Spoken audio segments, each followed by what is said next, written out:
Hey guys, Sweet and Sour have finally made an FPL and we want you to get involved. Absolutely. Cash prizes for first, second, and third, along with random prizes throughout the entire season.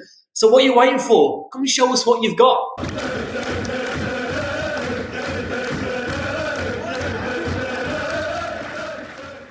Hello, everybody. Welcome back to Sweet and Sour Soccer. We are hoping that you are well. Before we jump into the video, please hit that like and subscribe button. We've had like 30 subs in the last 3 days. It's been crazy, and thank you so much. But the reason we're here, the reason you've clicked on this video, very simply, Harry Kane has not turned up to Spurs training. We could say this came out of the blue, Scott, because this is not something that is in Harry Kane's nature, or so we thought to believe. You told me a few moments ago that someone predicted this potentially 2 weeks ago from a very reliable source. Well, as reliable as you can get if it's the Tottenham board. Do you know what I mean? Yeah. So basically this was reported in the Telegraph, and I think at the time everyone thought just trying to make a bit of a story out of it. Reported 2 weeks ago that apparently Harry Kane told Harry Kane was suspected not to be turning up for training as much as 2 weeks ago. Senior people at Tottenham Hotspurs thought that might be the case. They thought he was going to turn up. He perhaps was going to push through this move by doing it that way. I personally did not see this coming. I think you touched on it. No. It doesn't seem like it's in Harry Kane's nature. It really doesn't. But I think it kind of shows how desperate he is to perhaps move on. Another really good thing to point out is apparently this is all because Spurs, when Harry Kane signed his latest contract, there's always been that gentleman's agreement, a bit like with Jack Grealish, but if an offer came in for a good amount and Harry Kane wanted to move on, there was apparently a gentleman's agreement in place. And I think this is why Harry Kane's really annoyed, because Levy's gone, no, there's no agreement in place. We're not selling you. It's unbelievable. Like, can you even hold it against Harry Kane? Look at what he's given Spurs. Look at everything he's done for them. Is it because a lot of the times we tend to side with the club, don't we?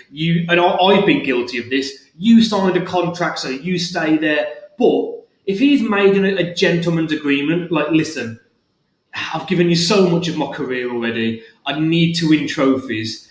If he just says, listen, I know it's not in my contract. We had a gentleman's agreement. You're not sticking to it.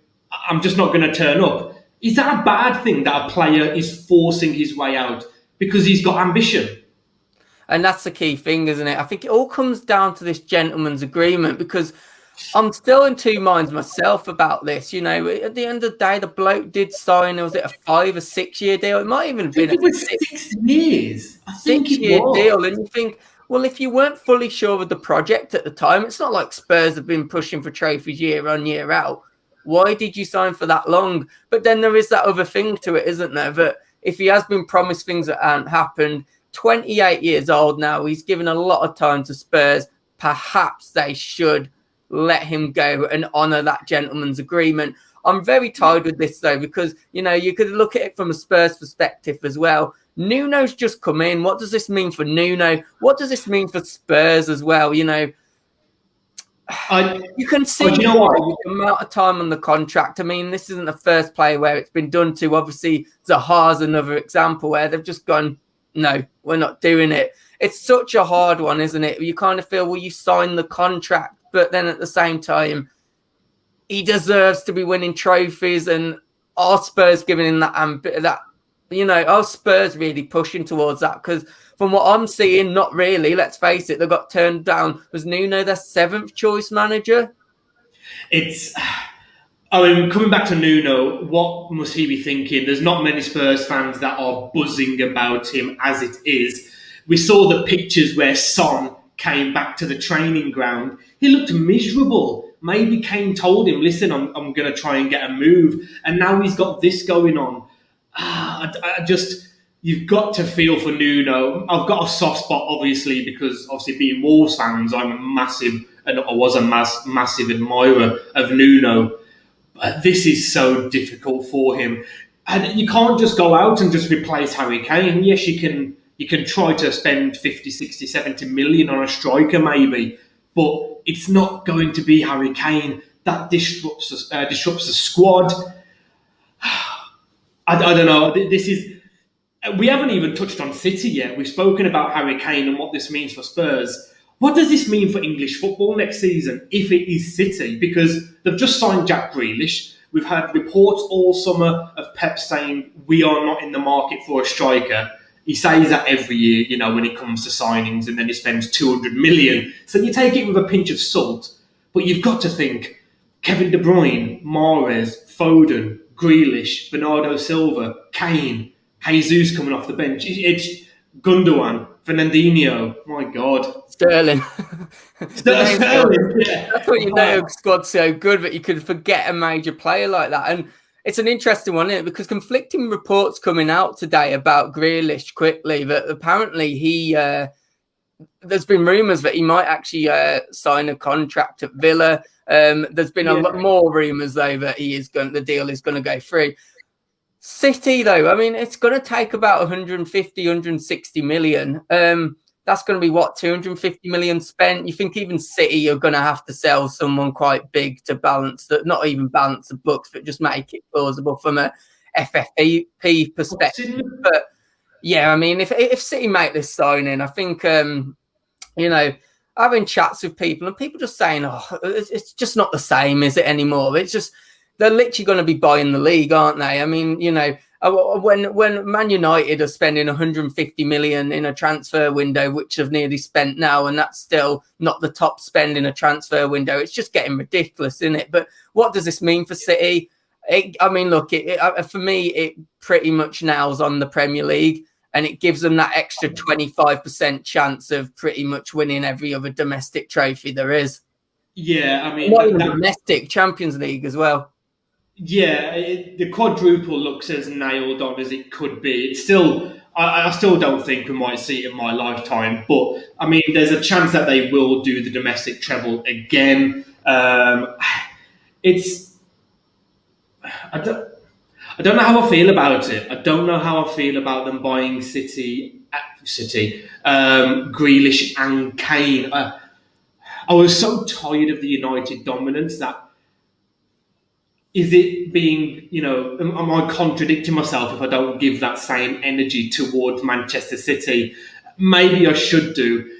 Coming back to Kane himself, we saw little signs like this. He did that documentary with Gary Neville, if you remember, where they played their round of golf. And he said a few things in there that was quite controversial. Not in my opinion. He said, listen, look, I want to win trophies. I think he was 27 at the time before the Euros started. And he said, I'm ambitious. He said, I won't put a transfer request in, but if the club gets a bid and we talk, which is fair, but you've got to think. But then I also think, and I've said this on videos and in groups, you signed a 6-year contract, you idiot. Why would you do that? So do you deserve this? I don't know. I don't know how I feel. But it's the key in what you've just said right there, in the fact that I think in that Neville one he talked about he won't hand in a transfer request, but if something comes in and they'll have that talk. If he genuinely believes there was this gentleman's agreement and Man City have registered that believed to be £160 million offer. I mean, Sean Dyche put it perfectly, didn't he, when he said, when he saw that was the number being rumoured, he wasn't sure whether Man City were buying the club itself or just one player. I mean, which is very true. That would probably buy quite a number of clubs in England. I mean, but it's just one of them, isn't it, where you just look at that, you kind of look at it and think, if they've had that conversation and they've gone, we're not letting you go, maybe that's why now he's doing this. It's really hard. I mean, guys, let us know in the comments, what do you guys think? Do you think that Spurs are within their rights? Is Kane within his rights not to miss training and force through this? It's a bit of a hard one. I usually like to give a solid, this is how I feel, and that's it. Yeah. I'm so tired. And so, let us know in the comments, please. I don't know how I feel. I really, really don't. Like, normally, I've got a nailed on opinion of something pretty quickly after I research it, look at the facts. I I don't know on this one. I'll be interested to see everyone's views. Let us know your opinions. Let us know your comments, as Scott said, because I think even for neutral fans, obviously we've got a lot on this channel, not just City and Spurs. If you're not a Spurs fan or a City fan, let us know where you lie, because I think if you're a Spurs fan, you've got one opinion. And if you're a City fan, you've got one opinion. You neutrals out there, let us know. Flood the comments. I'd be interested to see what the general opinion is.